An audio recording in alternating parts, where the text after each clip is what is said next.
സംസ്ഥാനത്ത് വർദ്ധിച്ചുവരുന്ന വന്യമൃഗശല്യം ചർച്ച ചെയ്യാൻ മുഖ്യമന്ത്രി അധ്യക്ഷനായ ഉന്നതാധികാര സമിതി നാളെ യോഗം ചേരും. വനം, റവന്യൂ മന്ത്രിമാരും ഉന്നത ഉദ്യോഗസ്ഥരും പങ്കെടുക്കും.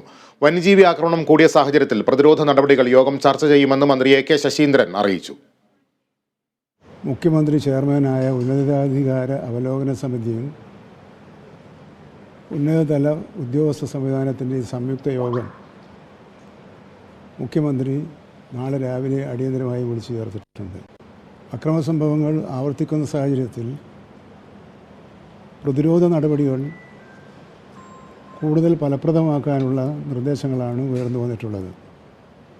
ആ നിർദ്ദേശങ്ങൾ പരിശോധിച്ച് അവ നടപ്പിലാക്കുന്നതിനുള്ള തീരുമാനങ്ങളും കൈക്കൊള്ളുന്നതാണ്.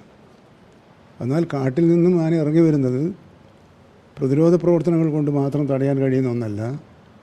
ആവാസ വ്യവസ്ഥയിലുണ്ടായിട്ടുള്ള മാറ്റങ്ങൾക്കനുസരിച്ച് വന്യജീവികളെ ആവാസ മേഖലയിൽ തന്നെ താമസിപ്പിക്കാൻ പര്യാപ്തമായ നടപടികൾക്ക് മുൻഗണന നൽകിയുള്ള തീരുമാനങ്ങളും നാളത്തെ യോഗത്തിൽ ഉണ്ടാകുമെന്നാണ് ഞാൻ പ്രതീക്ഷിക്കുന്നത്.